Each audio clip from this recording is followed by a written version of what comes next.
Good afternoon, and welcome to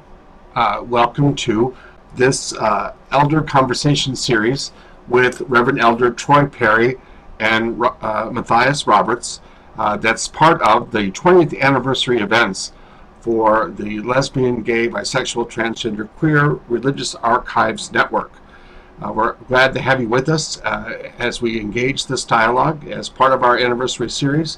My name is Jim Matulski. I'm an elder in the Metropolitan Community Churches and the pastor of the Peace United Church of Christ in Duluth, Minnesota, and also a board member of the Lesbian, Gay, Bisexual, Transgender Religious Archives Network.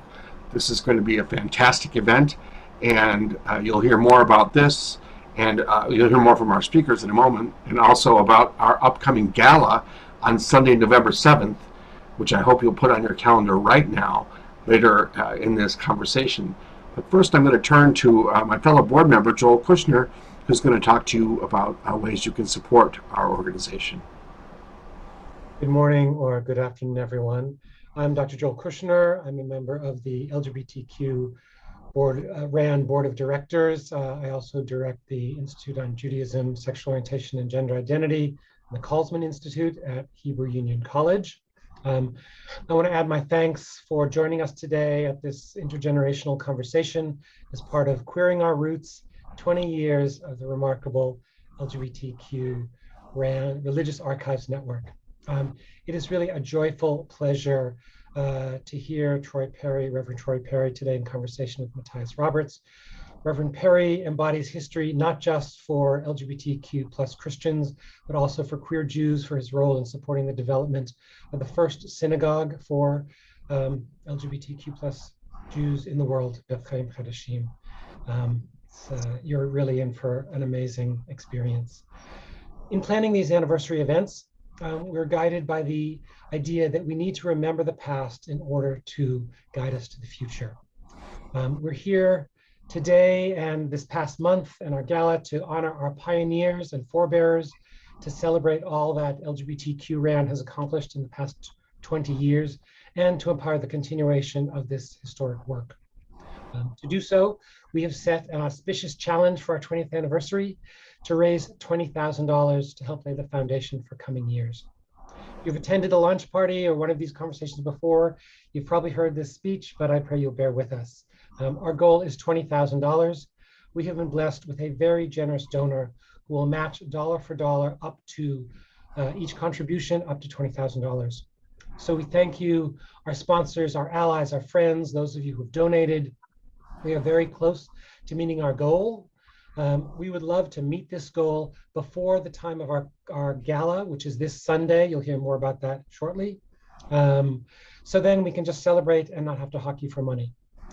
So we need your help today. If you're here today, you know the importance of preserving our LGBTQ plus religious and spiritual history. If you haven't donated, now is the moment. It's easy to give. Asati is going to put up a slide. You can just type in giveq.org on your phone or your computer. You can scan the QR code. If you're not comfortable doing that, you can go to our Queering Our Roots campaign on the LGBTQ-RAN website.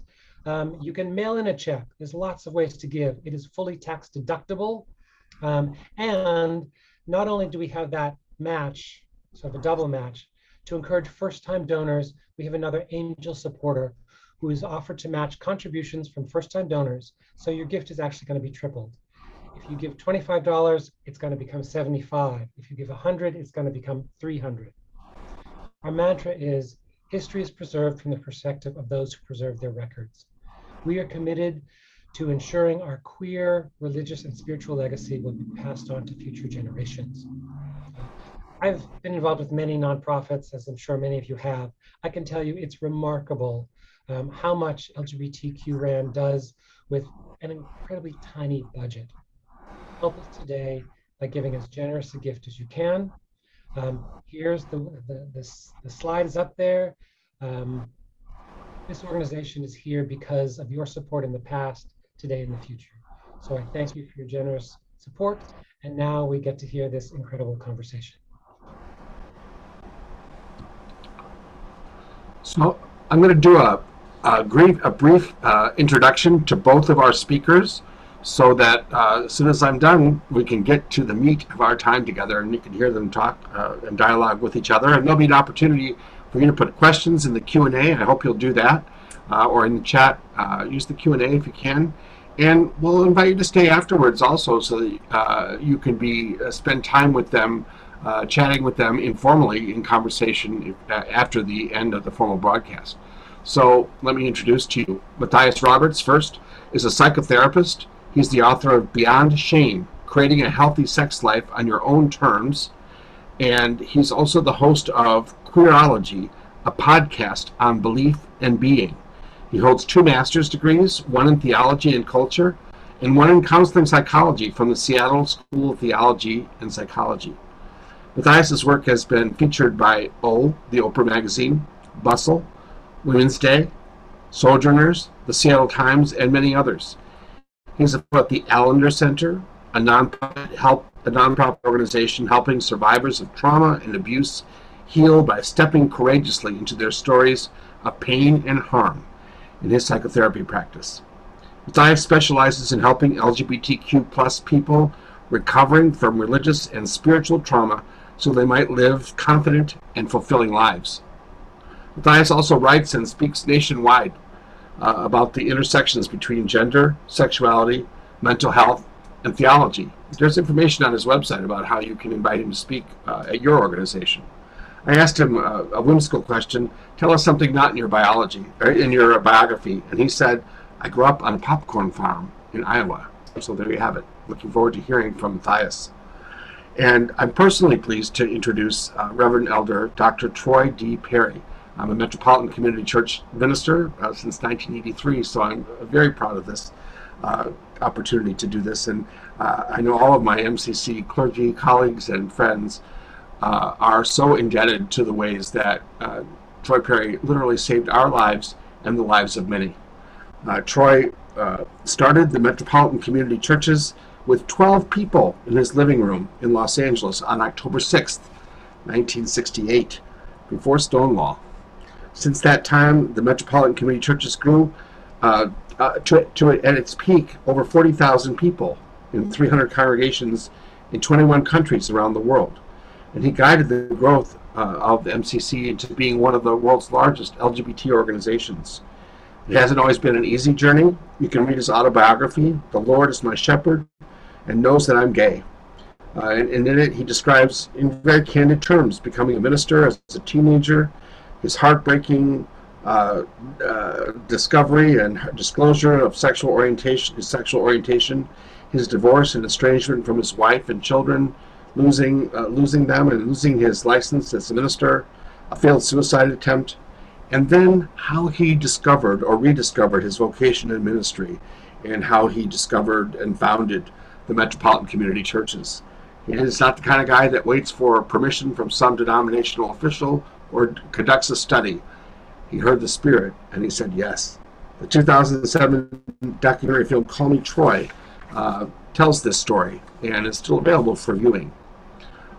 Reverend Perry's ministry and activism have taken many turns, including positions on a number of boards of gay, lesbian, bisexual, and transgender organizations. His theology has been described as conservative, but social action. He's liberal, he's conservative, he's evangelical, he's Catholic, he's Pentecostal, he's all these things and more. He's a distinguished queer liberation theologian, and by word, deed, and example, he has led for several generations now. So we're very excited to have both of these voices in dialogue together. So we want to hear what they have to say to each other. And again, you can put your questions as they occur to you in the Q&A at the bottom of your screen, and we'll pose them to them. And again, you'll also be welcome to stay afterwards to interact with them informally in the webinar format. So I'm going to turn it over to Matthias and Troy.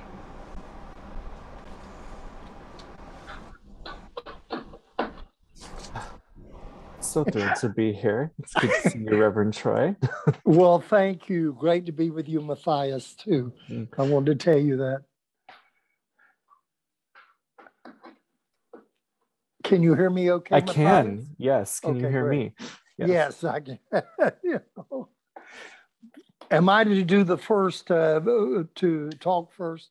I believe I think I will pose you a question first, if that Okay, feels all right that's to you. great. Yeah. I'm Yeah. sorry, we were so quiet there We- that I thought maybe I misunderstood something. that's the therapist in me. I just stop and just get quiet. So yeah, but I mean, before we start, I do want to extend a huge thank you to the LGBTQ Religious Archives Network for hosting this and for bringing this together. I think this is just a delightful project that they're doing and the work they're doing in the world. So thank you again to everyone there, Reverend Jim. But Reverend Troy, so I was thinking about this, like, I've been in this work of kind of the queer LGBTQ religious conversation for 8 years or so, seeing a massive amount of change just in those 8 years. I mean, you've been in this far longer than that. And I'm curious, one, some of the change that you have seen, but also, where did this start? I mean, so much of this change that we've seen can in parts be attributed to the work that you have done in your lifetime. How did you start this work? It was very, very interesting. I started preaching when I was 13 years old.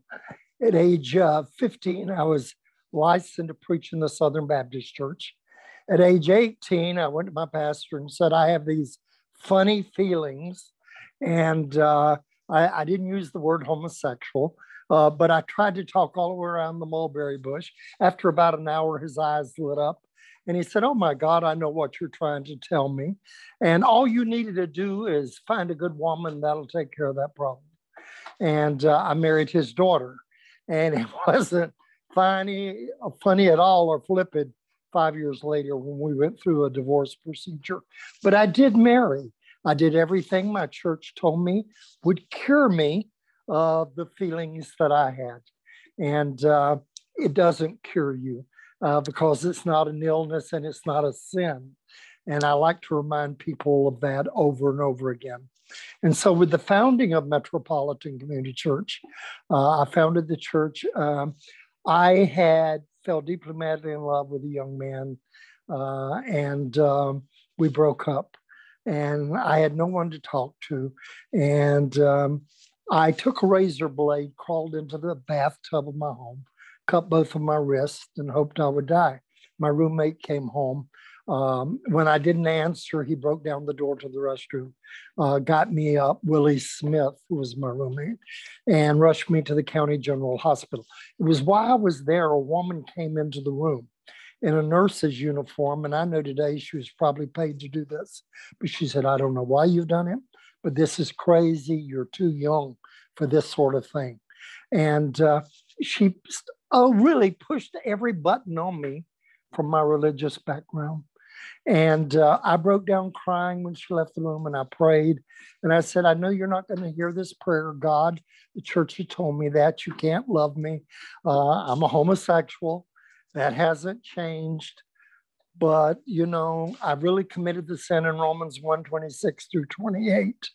Not the sin of homosexuality, but putting my partner on a pedestal so high. Or at least I tried to convince myself that, it's sort of his fault. Well, it wasn't. It was my fault. And I had a choice in the matter. Only I didn't realize it till the doctor, who was the bad cop, came in the room. And he said, as he's talking to me, he said, do I need to lock you up in California? They could lock you up for 72 hours if you're going to be a problem to yourself or to others. And I said, what do you think? He said, I think you need your ass kicked all over the hospital. That's what I think. But he said, I'm not going to make that decision for you. You tell me, are you going to be okay? And I said, yes, I'm going to be okay. And Willie took me back home. That night, when that was over with, again, that prayer that I'd prayed, I felt what we Pentecostals call the joy of our salvation. And God was there. But the next morning, I'm laying in bed. Willie comes in. Do I need to stay home with you, or you're going to be okay? And I said, no, I'll be fine.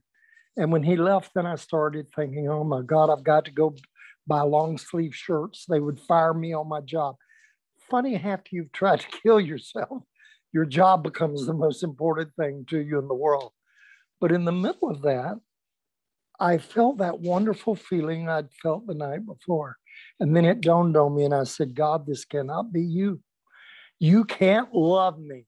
The church has told me that over and over again. The Bible says that. And it was at that moment when God spoke to me in that still voice, small voice in the mind's ear, I tell people, and said, Troy, don't tell me what I can and can't do. I love you. You're my son, and I don't have stepsons and daughters. And with that, without a shadow of a doubt, I knew that I could be a Christian, but a gay person too. And that started my journey again to find church and to find a place for me. I mean, even now, it is hard for LGBTQ people to find churches. It's far easier than it was. But I mean, back when you started looking, what was out there? I'll tell you, nothing. My mother was really funny. I would go to church. I would last 3 Sundays, I tell people. First Sunday, you're put in the young adult Sunday school class. That's the marriage mill of the Christian church, the Protestant side of it. And so you go to Sunday school.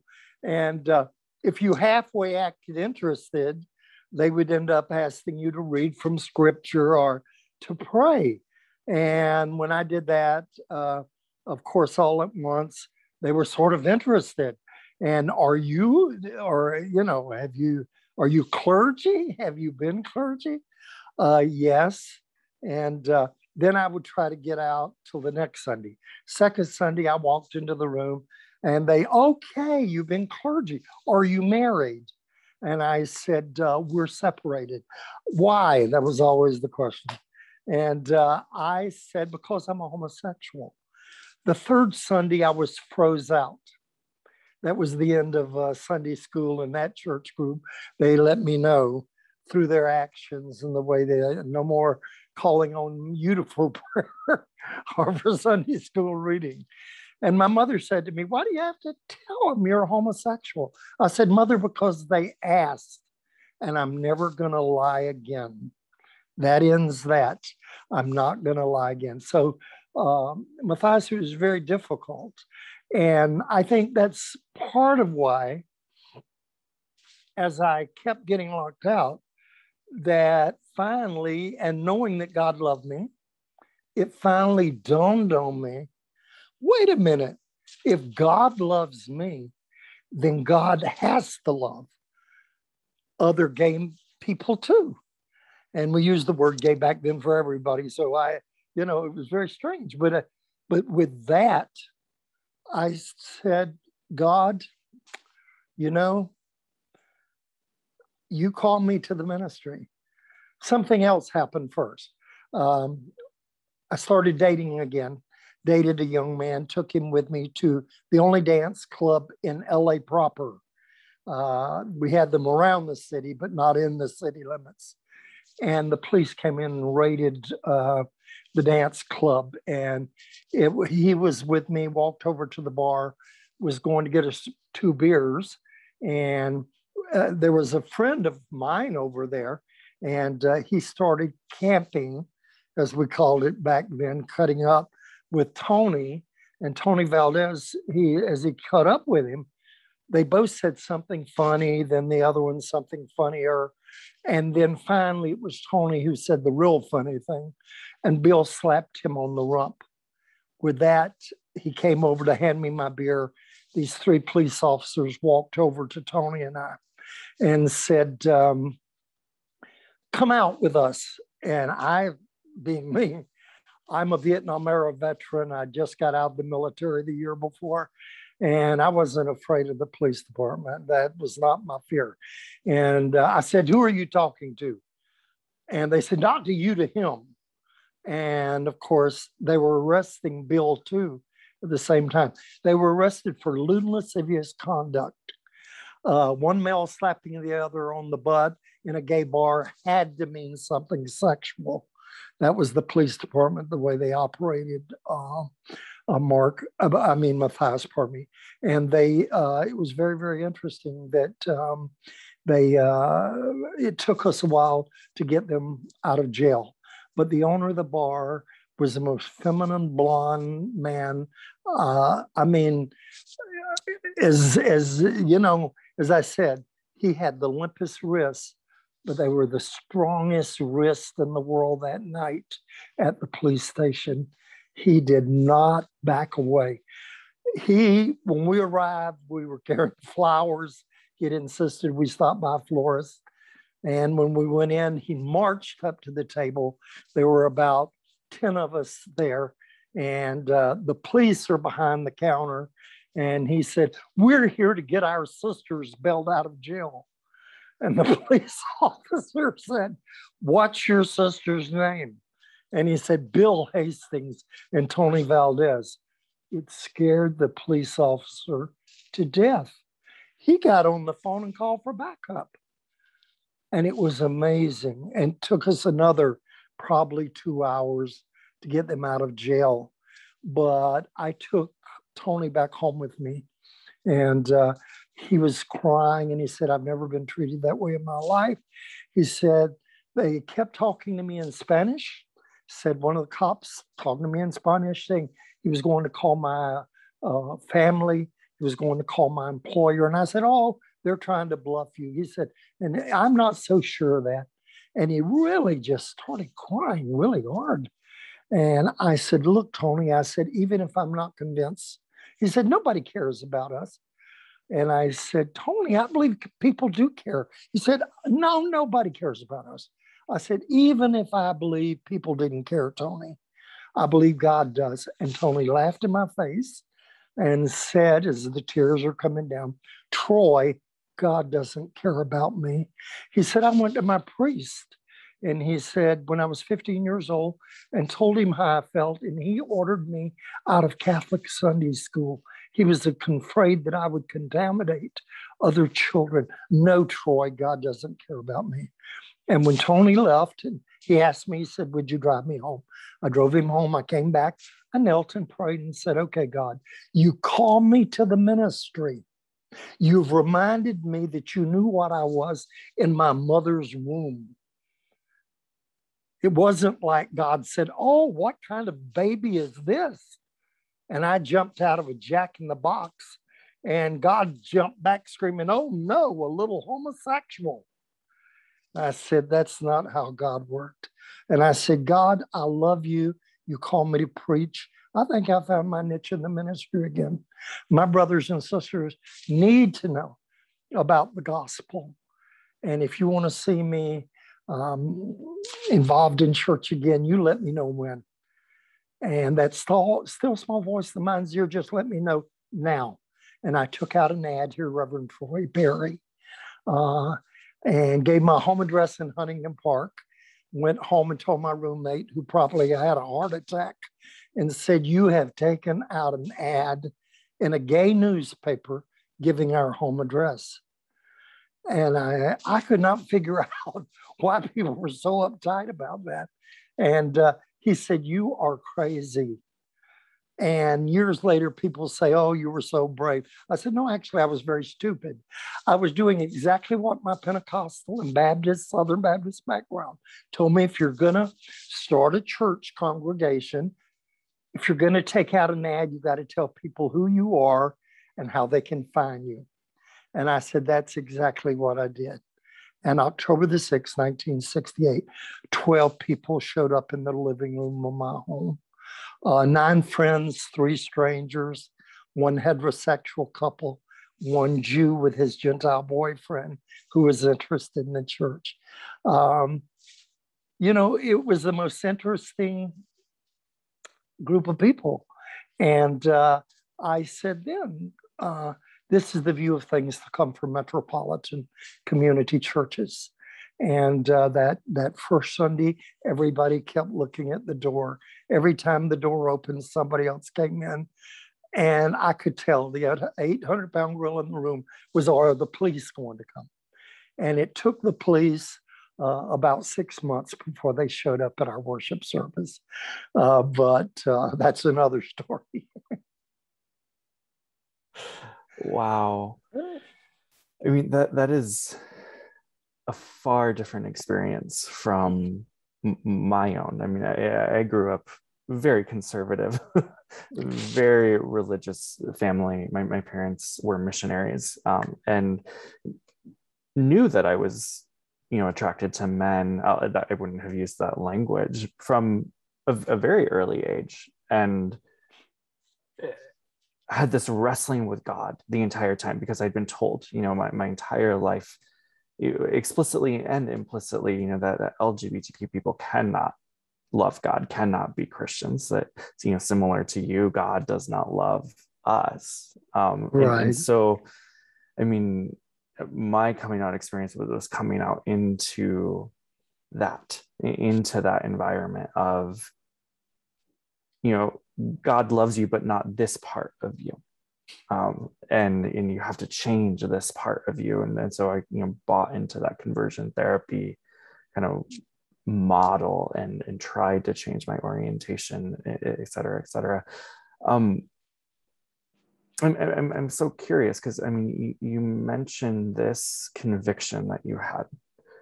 God cares about LGBTQ people. God cares about me.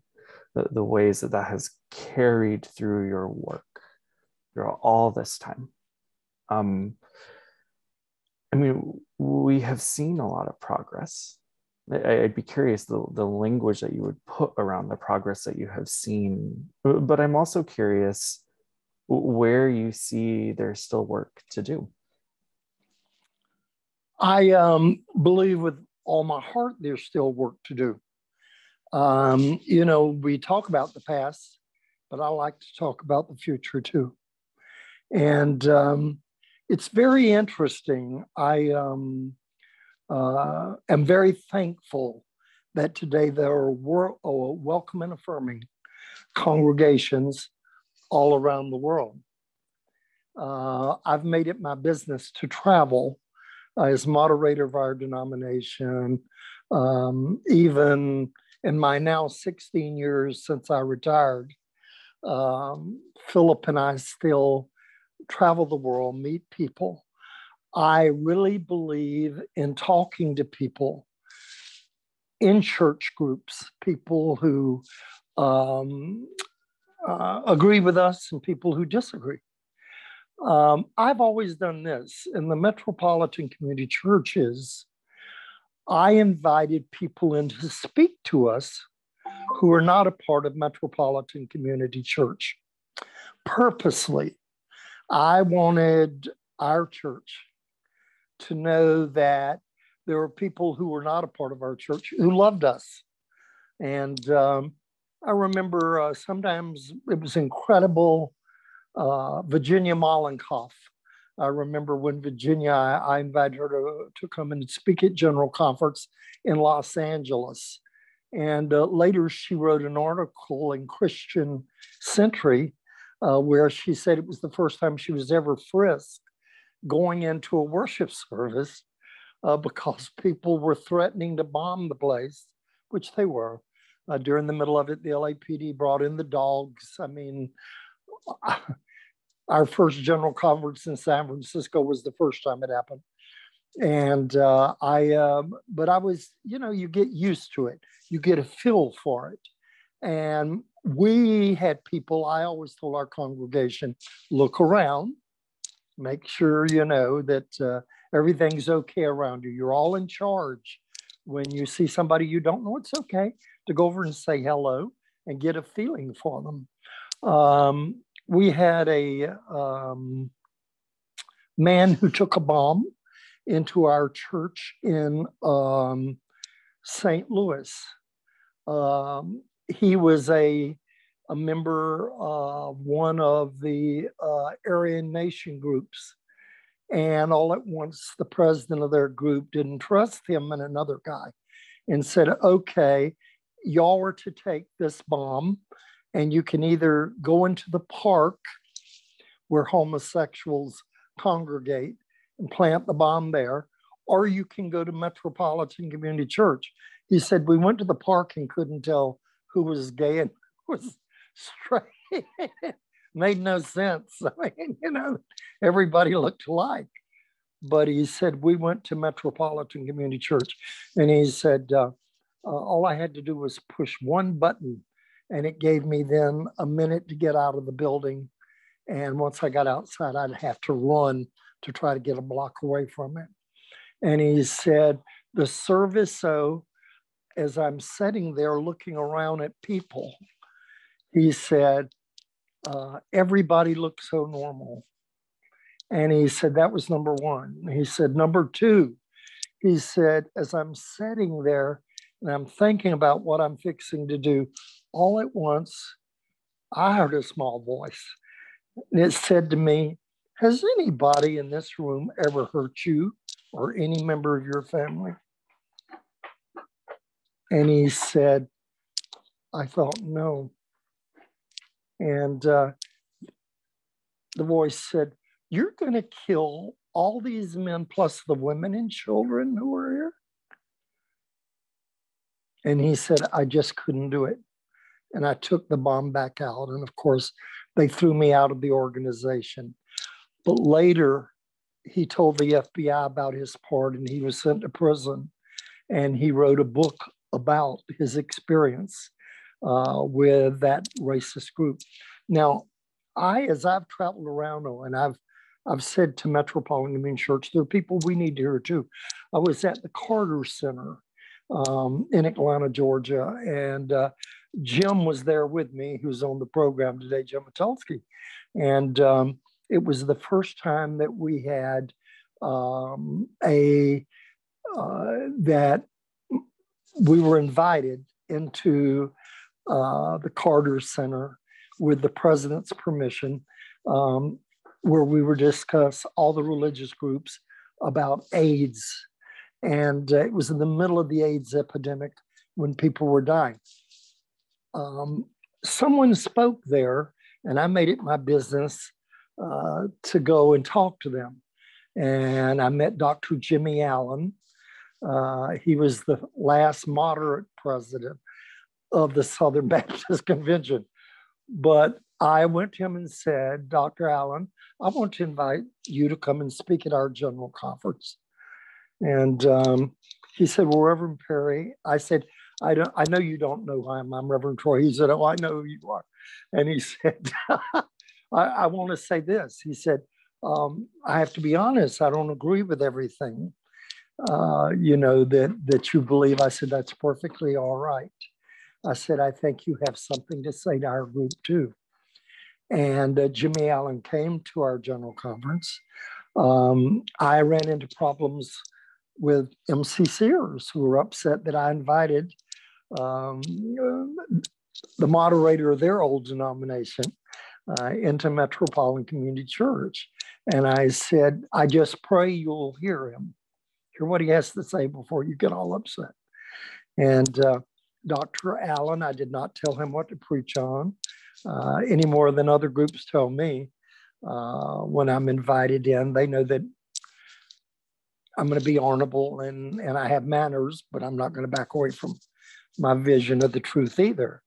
And Dr. Allen came in and he spoke on AIDS and about the death of his daughter-in-law and 2 grandchildren, and his son-in-law, his son, who was married to his wife that died of AIDS, was a youth minister in the Southern Baptist Convention, would not let his grandchildren go to Southern Baptist Sunday schools. And Dr. Allen held their lessons, just the 2 kids and him. He tells the story. And he talked about gatekeepers in church groups that keep people out. Now, back to your question, now that I've said all that to get here. I say, and I still say, All the work that needs to be done is not done. I said early on in Metropolitan Community Church, when everybody welcomes us home, we can all go back home. I can go back to my Pentecostal church. You can go back to your Catholic church. You can do all of this. Well, that hasn't happened. The fight in the Catholic Church goes on. The fight in all kinds of denominations go on. The Methodist Church looks like they're going to split into 3 separate denominations. Our work is not finished. I say to my brothers and sisters who are in the religious community, our work is not done. When there's still kids who thinks they're hated by their churches, by their synagogues, by their mosque, whatever it is, it's our job to still be there and carry the good news that God is a God of love. Every religion teaches that God loves people. And if that's true, then that's exactly what we have to do. So mine, in watching for 53 years, the changes have been that the work is not done. Thank God for those groups that do make a difference. There are other denominations that are like Metropolitan Community Church that carry the good news. Bishop of that, Flanders, and others. Carl Bean, who just passed away, wonderful good friend of mine, like a vet. But when it comes to other groups, we have to accept those invitations and get in there. I'm very thankful because 2 of my wonderful clergy, Jim is a pastor of the United Church of Christ, and another pastor of ours is the pastor of the Cathedral of Hope in Dallas, Texas, which is a church that runs over 1,000 in attendance in each service and continues to carry the good news too out into the community that we're here, we're queer, and we're not leaving the church. So Mark, that's the quick answer. I'm sorry. Mm-hmm. I know we're running by time and I don't want to. It's a beautiful answer. And it made me think, when I was first thinking about, is it possible to be gay and Christian, queer and Christian? I was being told everywhere that it was not possible, but I had heard about groups of people who believed that you could be. And so I was, at this conservative Christian college in Arkansas thinking, well, I better figure out what these other people are saying. Like I should at least listen to them and hear. And that's how I first ever came across the MCC denomination. And I was terrified. I thought y'all were heretics. Of course. We get that a lot. Oh yeah. And I thought I would go to hell for even listening to a sermon, but I, put on my headphones, I found a sermon from some church. I don't remember which one.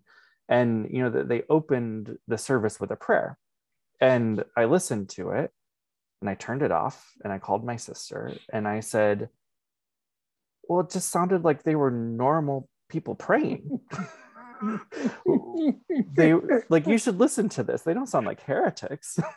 They're just normal people. And it's such a simple thing, but I had spent my life hearing that LGBTQ people, who I knew I was, were some other kind of person, some heretic, committed to the devil, whatever the language was. To hear that prayer, it really changed my life. Like, well, I pray like that. I can pray to God like that. I'm so curious, all of this work that you have done, do you feel that the needs of the queer community, the LGBTQ community, are the same as they are, as they were back when you started this work? Or do you see that having shifted through the work of your lifetime? I've seen some shifts.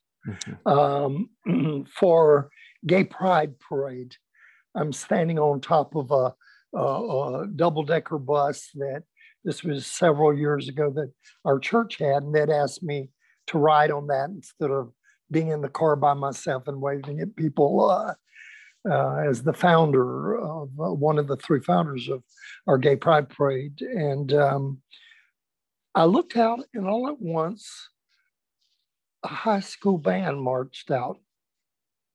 And behind it were about 1,000 kids. And I said to somebody up with me, I said, who in the world is that? And it was the Gay and Straight Alliance. I could have never dreamed when I helped found the oldest gay parade in the world that we would have teenagers with their high school band leading the way, marching in Gay Pride. And yet that's happened. It's very interesting to me. I think to win young people and to let them know that religion is okay, we have changes we have to make too. We have to make our, I think, all of us, our services much more interesting. We have to make sure that when young people come, they feel welcomed, but not as a sexual object. And making sure, this as a therapist, that Mark, this has to be part of what we all do. And that we've got to, honest to God, not back away from saying to young people, there's a place here for you. I just met a young man who is thinking about seminary, and he's 17 years old. I'm so proud. I don't know what to do because religion is having problems. And I mean, just not LGBTQ folk, but everybody. Part of it has been the hypocrisy that young people have seen in religion. The arrests that are made of people who claim to be so pure and good has not helped us at all. And as a result of that, we all suffer. It's not just about heterosexual suffering in their churches. It's about everybody, because we claim to be also, we who are part of the Christian faith, the Church of Jesus Christ.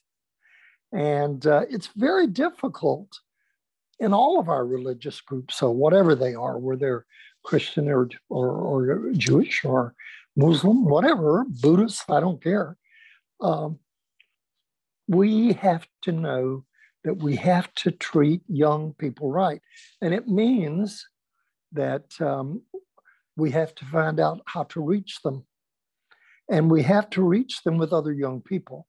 In the early days of MCC, our average age was 28. Now, I could go to the bars. I could go and dance all night, and did, and I invited people to church. But I had to learn not to walk up to somebody and say, oh, by the way, have you met Jesus? My Pentecostal background did not help me there. And so we have to learn how to use people, good people, the younger group of people, to reach out to people online, to talk to people just as we're doing today. Everybody goes online now to seek information, and we have to be very, very conscious of that. Yeah. And I'm curious because they're giving us the 5-minute mark. So I think this is my last question for you. But there's a queer theologian and reverend who I really admire named Elizabeth Edmond, and she's in New York City. And she writes in her book, Queer Virtue, that she believes Christianity is inherently queer. And because of that, queer people have this embodied sense of kind of vision for Christianity that the wide church as a whole could benefit from. And so I'm curious, when you think about maybe the giftings of queer people, the giftings that we bring into communities, I hear in everything you're saying, your mission of, creating a safer space for queer people, but also, that branching out to the wider church. What do you think queer people can bring to the church as a whole? And even further than the church? I believe they can bring their authentic self. You have to. I had a young man, and this may not be everybody's experience, but it was very interesting, this person's observation. He said, my partner and I ended up in a town where there was not a wide variety of welcome and affirming churches. There was one. And they said, we went to it, and they said, it was very interesting. There was a difference between it and what we're used to in MCC. They said in that church, they celebrated gay pride once a year. In MCC, y'all celebrated every week. And that's what the Christian church has got to catch up on. If you're going to say Black Lives Matter, then you've got to celebrate it every week. And if you believe that gay people matter, then you've got to celebrate that every week. And we have to continue that reach out. The churches that really want to minister to gay people, I'm sorry, I'm reverting back to the old language, but LGBTQ people, we have to realize and know that we've got to continue doing what we're doing. Reverend Troy, thank you. This has been a pleasure. I think we turn it back over to Jim for Q&A now. Okay. Thank you, Mark. Mm-hmm.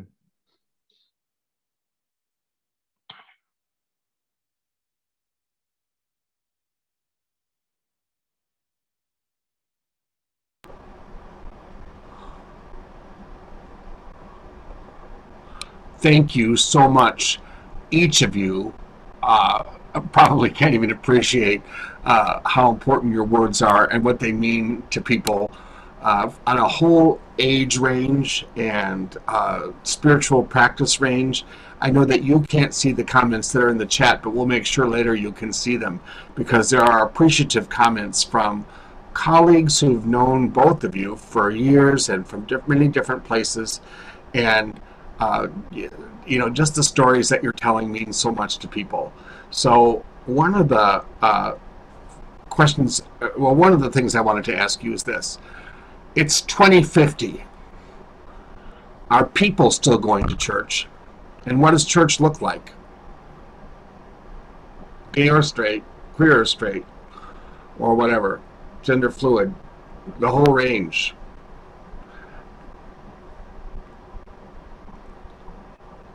What do you think? Will there still be people in church in 2050? Oh, I'm sorry, Jim. I guess any church. I'm in any church. Yeah. I believe there will be, Jim, and I don't believe certainly we who are in the Christian faith are going, hopefully, to see the Christian church die. But it's going to take different forms. I believe that with all my heart. Today, people can attend church. We've learned since this pandemic, they can go to local churches all over America, all over the world. I watch MCC churches from Toronto, Canada, from New York City, from good groups with good worship services, from Florida, you name it, I go. And my own church, Founders Metropolitan Community Church. And it's, we've got to learn to do better. They're a television generation. They're raised on TV, most of young people. And I think more than we ever thought that streaming on iPads, etc., is going to make a difference. It's going to happen. But I think, yes, absolutely, we're not going to forsake the assembling of ourselves together. And in 2050, I think that'll continue to. And I think it'll be full of people that the culture is changing very rapidly, and I believe it'll happen. Mm-hmm. How about you, Matthias? What do you think? Now you see clients more, you see individual people rather than groups, which I think is also, I mean, therapy has always been a route to salvation for LGBTQ people, but I wonder if a new generation is seeking individual rather than communal spirituality. I don't know. What do you think? Yeah, I think, I mean, the answer to the communal versus individual, I think there's a both and there. And that question of, I agree with Reverend Troy. I do believe we will have faith communities, churches in the future. I don't think that's going to go away. And yet, I think we're also seeing so many people leaving churches, rethinking what church looks like, that my imagination is that we may see churches look like much smaller communities than what they have looked like, kind of currently. I spend a lot of time in the South. I was just in Arkansas, got back home, 2 days ago, where there's these mega church models, these massive campuses of, tens of thousands of people going to these churches. And I think we're living through and seeing the failure of those models right now. And I imagine we will return to more communal, smaller communities where we actually can be in relationship with people. I see that, I think, as some of the way forward. Well, I think that as we emerge from COVID or something, we're still seeing it didn't kill community, but it has changed how it's expressed. We have a great question in the Q&A, and I don't know if you can see it, but I'll tell you this. I'll tell you what it is. I'll try to summarize it. The questioner was asking about essentially the connection between queer spirituality and ecologically aware, ecologically engaged, environmentally engaged consciousness and spirituality. They post it even this simply. Not just will there be church in 2050, will there be people in 2050? Does the queer experience and queer theology and spirituality address concerns about the environment? Do we have a contribution to make? Absolutely, we do. And I believe with all my heart that if we believe this wonderful planet we live on was, I'm sorry, I own a parrot, and that's the first time she's broke in. So she does that sometimes. But I believe with all my heart that we live on this wonderful planet, and I believe with all my heart that we are going to have to change, or we're going to die. Exactly what the question said. We in California, my God, we used to have, seasons. We don't anymore. The temperature is the same all year long. We have forest fires, we have floods. I mean, it just goes on and on. And I'm told that's happening all over the world. And when we see where islands are going to be inundated, my God, if we're not smart enough to use the brain God gave us to understand, we're not going to be around if we don't move. And I support, and I know my denomination does, also supports climate change legislations internationally, not just in America, but internationally. I think as LGBTQ people, as queer people, we have a sense of the interconnectedness of all things in a way, I think, because so many of us have experienced what disconnection means. We have been disconnected from communities, from our families. We know what severing connection does to people. And so when we think of this ecological reality, it doesn't take much for us to use our imaginations of what it looks like to be connected, not just to people, but to our environment, to the community as a whole. And I think we need to become more aware of that. Exactly what Reverend Troy is saying. Like, that is work that I think we can spearhead because of some of the realities that we know in our bodies, what it means to be disconnected, what it means to turn towards connection. I think we can do that with our environment too, and we need to. I sometimes say that if we worship the redwoods in California, maybe we wouldn't destroy them. Maybe there's something to be said for our pagan brothers and sisters.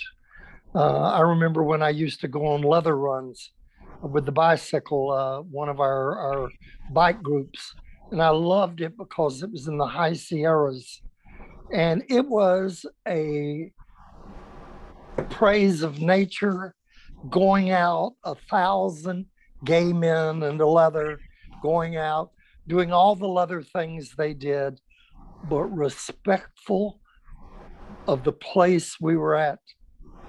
And the radical fairies, God, when they used to, exist and go out into the woods and have their meetings, same sort of thing. And I think sometimes if we worship the Mississippi as sacred, we wouldn't pollute it. If we, I look at what I've heard from my pagan brothers and sisters, and it really makes a lot of sense to me sometimes. Well, you know what? I'm going to stop you there, and I'm so glad that you said that, Troy. I reminded him yesterday that he comes from the Church of God of Prophecy. That was his background, and I think we just heard a prophecy. So, Matthias and Troy, thank you both. You have been prophets, and you have been healers today in every way possible. I'm going to turn over to my colleague Joel, who's going to say just a little bit more before we stop. And I want to encourage everyone to hang around if you want to hang out and talk a little bit with informally with Matthias and Troy. Hang on. But Joel, would you say something? Sure. I had chills listening to this conversation. Thank you to both of you. Reverend Perry, really for your courage and your perseverance. And I know your work is not done. Matthias, guarding the mental health of our youth today, because it's a lot easier and it's still, challenging and painful. History is written from the perspective of those who preserve their records. That's what we're doing. That's what this conversation is. We need your help. Just some of the prophecies, as Jim was saying, our work is not finished. God is the God of love. Carry the good news. I'm so glad that the people who are on today heard it, and I want this to be, we're going to post it. More people need to hear this. We need your support to do that. Click on the QR code, scan it, go to our website. We're very close to our goal. You can help us. We're here, we're queer. We're not leaving the church, the mosque, the Sangha. Thank you, and stay around to continue speaking with Reverend Perry and Matthias Roberts. Thank you.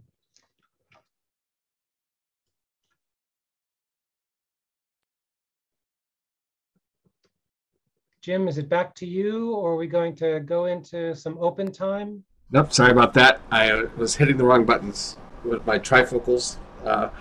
I just want to invite people for Sunday, November 7th, is the final event in our 20th anniversary events. So go to our website. You can find more about the gala to find out what time zone you want to be in, or maybe it'll be right here. There you go. So 5 p.m., 4 p.m., 2 p.m., those are 3 time zones, but find us. We're going to have a beautiful, wonderful, festive conclusion. We hope your fundraising, your gifts will help us put us over the top financially, and it won't be the same without you. So if you watched this, or if you watched a recording of it later, join us on Sunday, for the gala. Okay, you can RSVP with that link. We want you there, and invite your friends. Now, I'm not sure exactly how it happens, but let me just say this. Thank you to everyone who came, everyone who watched, everyone who's ever donated to LGBT-RAN. Thank you to the amazing staff of the LGBTQ-RAN, including our executive director and our tech person, and our Irene, who has helped us organize the 20th anniversary events. They're all amazing, and our two speakers today have been above and beyond what we expected. So we have a little short video to watch, and then stay online, and you can hang out and talk to our two featured speakers. Been great to see you and spend time with you. Take care.